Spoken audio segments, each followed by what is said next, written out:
প্রিয় লিসেনার্স, আপনারা শুনছেন ভূতের খোঁজে।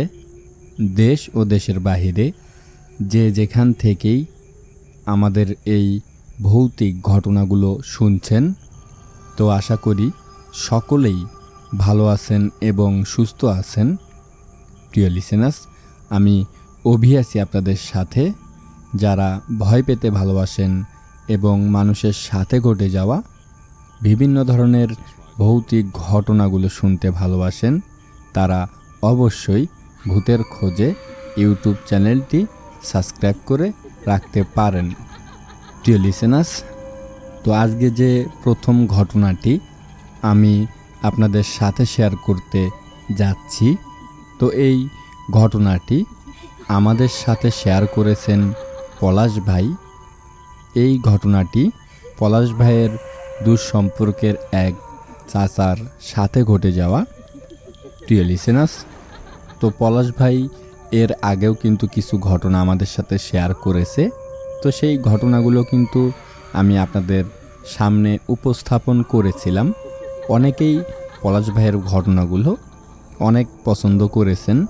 তো আশা করি পলাশ ভাইয়ের আজকের এই ঘটনাটিও আপনাদের ভালো লাগবে। প্রিয় লিসেনার্স, তো আশা করি সকলেই ঘটনাটি একটু মনোযোগ সহকারে শুনবেন। প্রিয় লিসেনার্স, তো এই ঘটনাটি 2006 সালে ঘটে যাওয়া পলাশ ভাইয়ের চাচার সাথে। তার আপন চাচা না, তাদের গ্রাম সম্পর্কে আর কি চাচা হয়। তো সেই চাচার সাথে ঘটে যাওয়া এই ঘটনাটি। প্রিয় লিসেনার্স, তো পলাশ ভাইয়ের চাচার নাম ছিল মকবুল। তো সেই মকবুল চাচার সাথে এই ঘটনাটি মূলত ঘটে যাওয়া। প্রিয় লিসেনার্স, আমরা হয়তো অনেকেই জানি যে 2006 সালে অনেকেরই অনেক অভাব ছিল এবং গ্রামের যারা মানুষ ছিল তারা সকলেই কৃষি কাজ করে খেত। তো পলাশ ভাইয়ের চাচাও তিনি কৃষি কাজ করতেন। কৃষি কাজ করে তিনি তার সংসার চালাইতেন। তো কৃষি কাজের ফাঁকে ফাঁকে পলাশ ভাইয়ের দাদার 2টি গরু ছিল। সেই গরু 2টি দিয়ে তিনি মানুষের জমি চাষ করে দিত। 2টি গরু এবং একটি লাঙ্গল ছিল। আগে তো এরকম কোনো ট্রাক্টর ছিল না। এখন তো অনেক দামি দামি জমি চাষ করার জন্য বিভিন্ন ধরনের গাড়ি বের হয়েছে। তো আগে কিন্তু ওই রকম কোনো ট্রাক্টর বা কোনো গাড়ি ছিল না। মানুষ গরু দিয়েই হাল চাষ করে তারা জমিতে ফসল ফলাইতো। এটা কিন্তু আমরা সকলেই জানি। যাদের গরু ছিল না বা যারা গরু দিয়ে করতো না, তারা কোদাল দিয়ে মাটি খুঁড়ে খুঁড়ে বা মাটি নরম করে তারা কিন্তু জমিতে ফসল ফলাইতো। প্রিয় লিসেনার্স, তো ওই রকম পলাশ ভাইয়ের দাদার 2টি গরু ছিল, একটি লাঙ্গল ছিল। সেই গরু এবং লাঙ্গল দিয়ে তিনি মানুষের জমি চাষ করে দিয়ে টাকা ইনকাম করত। তো এইরকম একদিন মকবুল চাচার কাছে একটি লোক আসে। এসে মকবুল চাচাকে বলে যে আমার একটি জমি আছে, তো জমিটি চাষ করে দিতে হবে। তো ওই লোকটি মকবুল চাচার অপরিচিত লোক ছিল না, পরিচিতই একজন লোক ছিল। মকবুল চাচার পাশের বাড়ির আর কি, গ্রামের পাশের বাড়ির ওই লোকটি ছিল। তো মকবুল চাচা বলে যে কোন জমিটা? তখন ওই লোকটি বলে যে গাব গাছের ওখানে যে জমিটা, গাব গাছের নিচে যে জমিটা, ওই জমিটা চাষ করতে হবে এবং ওই জমিটা ফজরের নামাজের আগেই আমাকে চাষ করে দিতে হবে। কারণ আমি কামলা নিয়েছি বা লোকজন নিয়েছি, সেই লোকজন ফজরের নামাজ পড়ে এসেই কাজ শুরু করে দিতে হবে। তো ওই জমিটা চাষ করতে হবে তোমাকে, দেখা যায় যে ফজরের নামাজের আগে। তখন ওই মকবুল চাচা বলে যে ঠিক আছে, সমস্যা নেই, আমি ফজরের নামাজের আগেই ওই জমি চাষ করে দিব। প্রিয় লিসেনার্স, তো মকবুল চাচা কিন্তু গ্রামের সকলের জমি চিনত, যে কোনটা কার জমি আর কোনটাতে কি ফসল হয়। এটা কিন্তু মকবুল চাচা জানতো, কারণ তিনি যেহেতু জমি চাষ করে সেই কারণে তিনি সবার জমি চিনতো গ্রামের। আর জমি চাষ না করলেও দেখা যায় যে গ্রামের লোকজন এমন যে জমি ক্ষেতের ভিতরে কোনটা কার জমি সকলেই জানতো, গ্রামের সকলেই এটা জানতো। সেই কারণে ওই মকবুল চাচাকে জমি চিনিয়ে দিতে হয়নি, কারণ জমির পাশে একটি গাব গাছ ছিল এবং গাব গাছটি অনেক আগের আর ঝোপঝাড়ে ভরা ছিল ওই গাছটি। যাই হোক, তো ওই লোকটি যখন মকবুল চাচাকে বলেছিল তার জমিটা চাষ করে দিতে হবে, তখন কিন্তু সন্ধ্যাবেলা বলেছিল তাকে। তো মকবুল চাচা ভাবে যে ঠিক আছে, আমি ফজরের নামাজের আগে গিয়ে তার জমিটা রেডি করে দিয়ে আসবো বা জমিটা চাষ করে দিয়ে আসবো। মকবুল চাচা এই কথা ভাবে। তো তিনি সেই দিন ঘুমায়। ঘুমানোর পর তো হঠাৎ করেই তার ঘুম ভেঙে যায় যে একটি লোকের আওয়াজে, যে একটি লোক তাকে ডাকতেছে যে মকবুল, মকবুল ওঠ, আমার জমি চাষ করবি না? জমির কথা বলে তো ওই মকবুল চাচাকে ডাকতে থাকে। তো তখন কিন্তু রাত্রেবেলা মকবুল চাচা ওই ডাকে ওঠে। ওঠার পর দেখে যে তার আঙিনার ভিতর বা আঙিনা থেকে একটু দূরে তো ওই লোকটি, যে লোকটি সন্ধ্যাবেলা তাকে বলেছিল তার গাব গাছের নিচে যে জমিটা চাষ করতে হবে, তো ওই লোকটি আঙিনার ভিতরে দাঁড় হয়ে আছে। এটা আর কি ওই মকবুল চাচা দেখতে পারে। তো মকবুল চাচা বলে যে এত চালু চালু যাব, আর এখন কয়টা বাজে? তখন ওই লোকটি বলে যে তোমার কোনো হুঁশ আছে যে কয়টা বাজে? এখন তো প্রায় ফজরের আজান দিয়েই দিবে, তুমি তো এখনও ঘুমাচ্ছ, তো চালু চালু নাও, আমি চলে গেলাম, তুমি ওখানে চলে আসো। মানে ওই লোকটি মকবুল চাচাকে তার গরু লাঙ্গল নিয়ে ওই গাব গাছের নিচে যে জমি, তো ওই জমিতে যেতে বলে।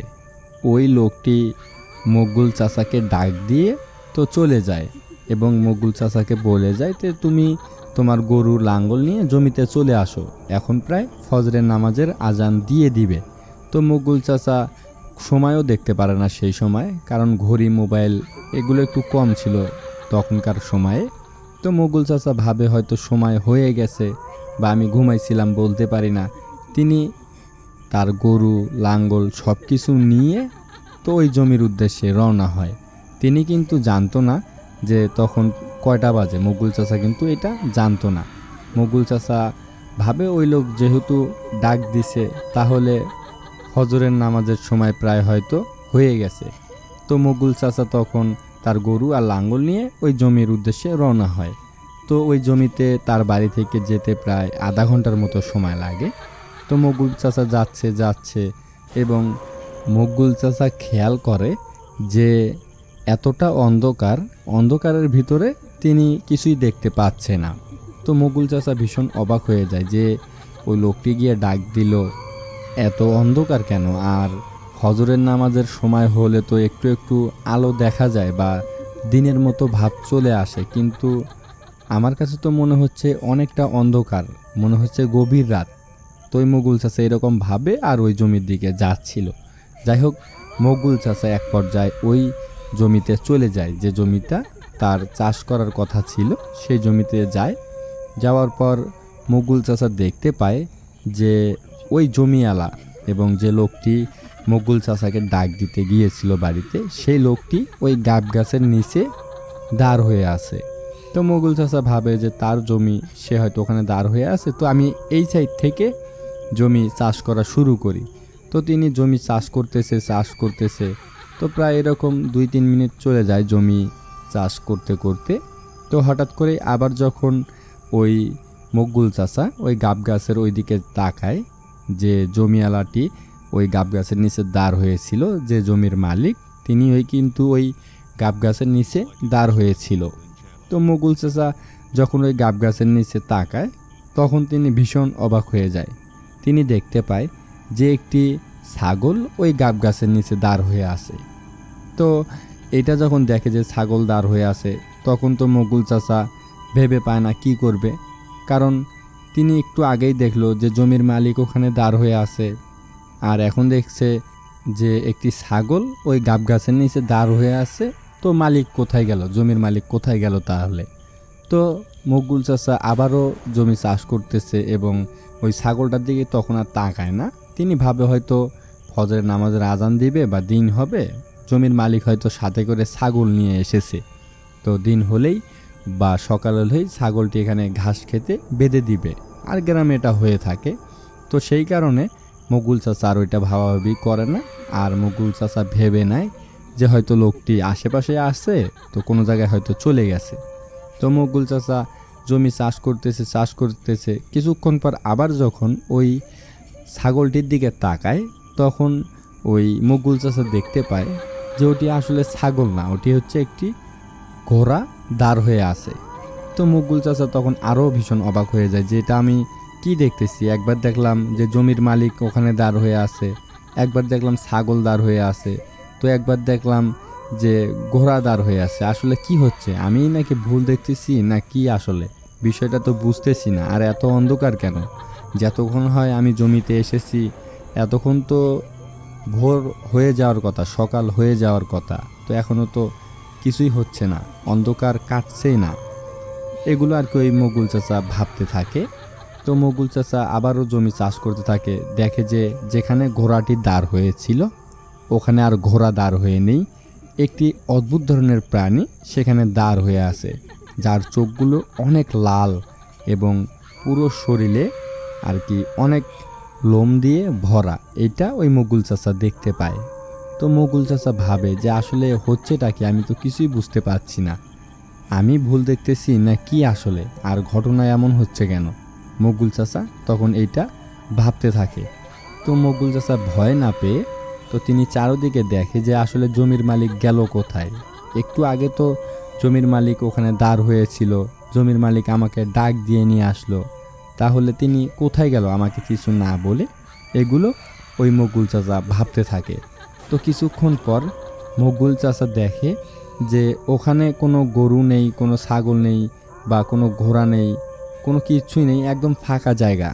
এবং ভালো করে যখন ওই মকবুল চাচা গাব গাছের দিকে দেখে, তিনি দেখে যে ওই গাব গাছের উপরে 3 থেকে 4টি 5-6 বছরের বাচ্চা চিকন চিকন ডালে বসে পাও দোলাচ্ছে এবং মকবুল চাচাকে দেখে হাসি দিচ্ছে। মকবুল চাচা এটা দেখতে পারে এবং মকবুল চাচা দেখে ভীষণ ভয় পেয়ে যায়, কারণ ওই বাচ্চাগুলো চোখগুলো অনেক বড় বড় ছিল এবং লাল টকটকে ছিল। 3টি বাচ্চা 3টি ডালে বসে ওই মকবুল চাচাকে দেখে হাসতেছিল। এটা কিন্তু ওই মকবুল চাচা অন্ধকারের ভিতরে একদম ক্লিয়ারভাবে দেখতে পারে। তো মকবুল চাচা তখন ভীষণ ভয় পেয়ে যায় এবং তিনি বুঝতে পারে যে না, আমার সাথে কোনো অদ্ভুত ধরনের ঘটনা ঘটতেছে। আসলে এখানে কোনো মানুষ নেই, বা এগুলো মানুষ না, তো এগুলো অন্য কিছু। কারণ যে বাচ্চাগুলোকে ওই মকবুল চাচা দেখেছিল তাদের পা ছিল না, শুধু কোমর থেকে উপর পর্যন্ত, আর এর নিচে কিছুই নেই, পায়ের জায়গাটুকু নেই। ওইভাবেই ওই ডালে বসে আছে ওই বাচ্চাগুলো। এটা দেখার পর তিনি ভীষণ ভয় পেয়ে যায় এবং ওই মকবুল চাচা বুঝতে পারে যে তার সাথে ভয়ানক কিছু ঘটতেছে। তখন তিনি কি করে, যে গরুগুলো ছিল সেই গরুগুলোকে ছেড়ে দেয়। ছেড়ে দেওয়ার পর ওই গরুগুলো তো বাড়ি চিনত, বা গ্রামে দেখবেন গরু ছাগল অনেক দূর দূরান্ত পর্যন্ত নিয়ে যাওয়া হয় ঘাস খাওয়ানোর জন্য। এগুলো কিন্তু বাড়ি চিনত। যদি অনেক দূরে নিয়ে ছেড়ে দেওয়া হতো তো নিজ বাড়িতেই গরু ছাগল চলে আসতো, গ্রামে কিন্তু এরকম হয়। তো ওই মকবুল চাচা কী করে, ওই গরুগুলোকে ছেড়ে দেয়। ছেড়ে দেওয়ার পর গরুগুলো ওই বাড়ির দিকে আসতে থাকে এবং ওই মকবুল চাচা তার কাঁধে ওই লাঙ্গলটি নিয়ে তিনিও ভয়ে ওখান থেকে রওনা হয়, বাড়িতে চলে যাবে রওনা হয়, কারণ তিনি ভীষণ ভয় পাচ্ছিল। আর তিনি ভাবতে থাকে যে এতক্ষণ হয় আমি এখানে এসেছি, এতক্ষণে তো দিন হয়ে যাওয়ার কথা, ভোর হয়ে যাওয়ার কথা, কিন্তু ভোর হচ্ছে না। প্রিয় লিসেনার্স, তো গরুগুলো ওখান থেকে বাড়ির উদ্দেশ্যে রওনা হয় এবং মকবুল চাচা তার ঘাড়ের উপর ওই লাঙ্গলটি নিয়ে বাড়ির উদ্দেশ্যে রওনা হয়। তো ওখানে একটি পুকুরের মতো ছিল, মানে খালের মতো, যেখানে একটু পানি জমা ছিল। তো মকবুল চাচা যখন ওখানে যায়, যাওয়ার পর মকবুল চাচা একটু পিছনের দিকে তাকায় ওই গাব গাছের দিকে, আর ওইটা কিন্তু পুরোটা বিলের মতো ছিল, বা জমি ক্ষেতের ভিতর বিশাল বড় চক, বা গ্রামের ভাষায় যেগুলোকে পাতার বা চক বলা হয়। বিভিন্ন জায়গায় বিভিন্ন ভাষায় ওই জমি ক্ষেতগুলোকে বলা হয়। যাই হোক, মকবুল চাচা যখন ওই খালটার কাছে যায় বা যেখানে একটু পানি জমা ছিল সেখানে যায়, যাওয়ার পর তিনি আবার ওই গাব গাছটার ওই দিকে তাকায়। তাকানোর পর মকবুল চাচা দেখতে পারে যে একটি আগুনের গোলা তো ওই মকবুল চাচার দিকে আসতেছে, মানে তার পিছন পিছন আসতেছে। তো এক পর্যায়ে ওই আগুনের গোলাটি মকবুল চাচার সামনে এসে বিশাল দেহের মানুষের আকৃতির একটা ভয়ঙ্কর জিনিস হয়, অনেক লম্বা কালো একটি অবয়ব। তো ওই অবয়বটি মকবুল চাচার সামনে আসার পর মকবুল চাচাকে সজোরে একটা ধাক্কা মারে। ধাক্কা মেরে ওখানে যে পানি জমা ছিল একটু পুকুরের মতো, তো ওই পুকুরের ভিতরে মকবুল চাচাকে ফালায় দেয় এবং মকবুল চাচা তার লাঙ্গল সহ ওই পুকুরের ভিতরে পড়ে যায়। তো এক পর্যায়ে ওই যে অবয়বটি উড়ে তার কাছে এসেছিল সেই অবয়বটি মকবুল চাচার উপর ঝাপটে পড়ে ওই পানির ভিতরে। এক পর্যায়ে মকবুল চাচা বাঁচার জন্য ওই অবয়বটির সাথে ধস্তাধস্তি করতে থাকে, মানে ওই অবয়বটির সাথে মারামারি করতে থাকে। তো মকবুল চাচা এক পর্যায়ে ক্লান্ত হয়ে যায় এবং তাকে ওই পচা পানির ভিতরে অনেকবার চুবানো হয়, তিনি ওই পচা পানি খেয়ে ফেলে, এরকম একটা অবস্থা। তো মকবুল চাচা একটু দোয়া দৌলত জানতো, তিনি দোয়া দৌলত পড়তে থাকে, কিন্তু ওই মানুষের আকৃতির অবয়বটি তাকে ছেড়ে দিচ্ছিল না। আর মকবুল চাচা ওই মানুষের আকৃতির অবয়বটিকে ধরে বুঝতে পারে যে আসলে ওই অবয়বটির শরীরে অনেক পশম ছিল, মানে অনেক লোম ছিল, অনেক বড় বড় লোম ছিল। এটা আর কি ওই মকবুল চাচা বুঝতে পারে। তো মকবুল চাচা কোনো উপায় না পেয়ে বা ওই অবয়বটির সাথে শক্তিতে না পেরে দোয়া দৌলত পড়তে থাকে। তো এক পর্যায়ে তিনি যখন আয়তাল কুরসি পড়তে থাকে তখন ওই অবয়বটি মকবুল চাচাকে ছেড়ে দিয়ে ওখান থেকে নিমিষেই উধাও হয়ে যায়। তো মকবুল চাচা ওখান থেকে, মানে ওই পুকুর থেকে পুকুরের পাড়ে ওঠার পর মকবুল চাচার আর কিছু মনে থাকে না, তিনি সাথে সাথে অজ্ঞান হয়ে যায়। এবং মকবুল চাচার যখন জ্ঞান ফেরে তখন মকবুল চাচা দেখে যে তিনি তার বাড়িতে শুয়ে আছেন। তখন তার ফ্যামিলি মেম্বাররা মকবুল চাচাকে জিজ্ঞেস করলো যে আসলে কি হয়েছে, আসল বিষয় কি। তখন মকবুল চাচা সব ঘটনা খুলে বলে যে এরকম রাত্রেবেলা ওই লোকটি আমাকে এসে ডেকে নিয়ে গেছে, ডেকে নিয়ে যাওয়ার পর এরকম ঘটনা আমার সাথে ঘটেছে। তো মকবুল চাচা একটু সুস্থ হওয়ার পর যার জমি ছিল তো তার কাছে যায়, যাওয়ার পর তাকে বলে যে আপনি রাত্রেবেলা এসে আমাকে ডেকে নিয়ে গেলেন, নিয়ে যাওয়ার পর আপনি কোথায় হারিয়ে গিয়েছিলেন, আমার সাথে এই ঘটনা ঘটেছে। তখন ওই লোকটি, জমির মালিকটি বলে যে আমি কখন তোমাকে ডাকতে গেলাম, আর আমি তো তোমাকে বলিই নেই যে আমার জমি চাষ করতে হবে, আমি তো তোমাকে বলিই নেই। তখন মকবুল চাচা ভীষণ অবাক হয়ে যায়, তাহলে সেই দিন সন্ধ্যাবেলা মকবুল চাচাকে কে বলেছিল তার ওই জমিটা চাষ করতে হবে ফজরের নামাজের আগে, তাহলে এগুলো কে বলেছে?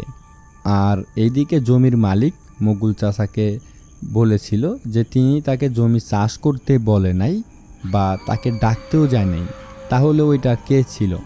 প্রিয় লিসেনার্স, তো এই অদ্ভুত ধরনের ঘটনাটি ওই মকবুল চাচার সাথে ঘটে গিয়েছিল। প্রিয় লিসেনার্স, তো এই ছিল ঘটনাটি। আর এই ঘটনার কোনো মানেই খুঁজে পায়নি সেই মকবুল চাচা, কিন্তু এই অদ্ভুত ধরনের ঘটনাটি মকবুল চাচার সাথে ঘটে গিয়েছিল।